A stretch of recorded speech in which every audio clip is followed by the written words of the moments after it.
আমি কিন্তু এখনো জুতা বানাইতে পারি। আমি ভুলি নেই এখনো, দেখছো? বহু বছর আগের কথা। দ্যাট মিনস 2000 টাকা, অনেক টাকা। আজকে তোমাকে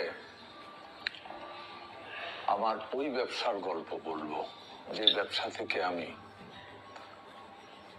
অনেক বেশি অর্থ উপার্জন করেছি, অনেক বেশি সম্মান উপার্জন করেছি এবং প্রচুর স্ট্রাগল করতে হয়েছিল।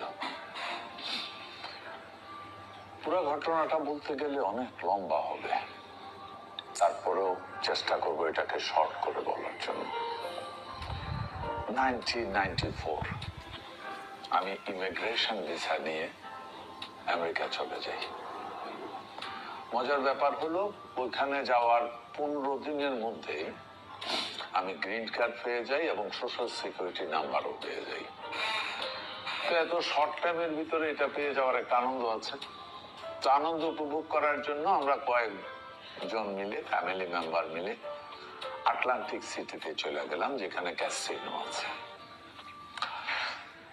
তো গুড লাক, ক্যাসিনো খেলতে খেলতে এক পর্যায়ে গিয়ে আমি প্রায় $7,500 লাভ করে ফেললাম। 4 আনা দিয়ে যেগুলি খেলে শিখি, কোয়ার্টার দিয়ে। তো লাভ করার পরে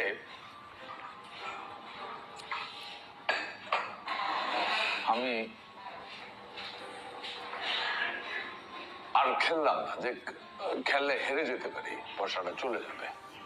আমি আটলান্টিক পাড়ে দিয়ে হাঁটতেছি, হঠাৎ আমার নজরে পড়লো, এখানে বলে রাখা ভালো, তখনও আমি আমেরিকাতে কিন্তু গিয়েছি, গ্রিন কার্ড পাইছি, আমি কিন্তু কোনো কাজে যোগদান করিনি।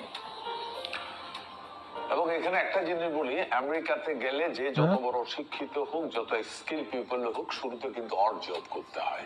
আর আমার জীবনে আমি কোনোদিন জব করিনি। আমি শুরু থেকেই ক্রিয়েটিভ ওয়ার্ক করতাম, ব্যবসা করতাম। নদীর সমুদ্রের পাড়ে দিয়ে হাঁটতে গিয়ে আটলান্টিক ওশানে আমি দেখলাম যে ওইখানে পাট দিয়ে এক ধরনের জুতা তৈরি করা হয়, মানে পাটের জুতা বিক্রি করতেছে। সেই আমলে আজ থেকে কত, প্রায় 30 প্রায় 40 বছর আগের কথা, তাই না? 1995 না, 30 বছর আগের কথা। 30 বছর আগের কথা। ওইখানে দেখলাম যে পাটের জুতা বিক্রি করতেছে এবং প্রতি জোড়ার দাম প্রায় $10।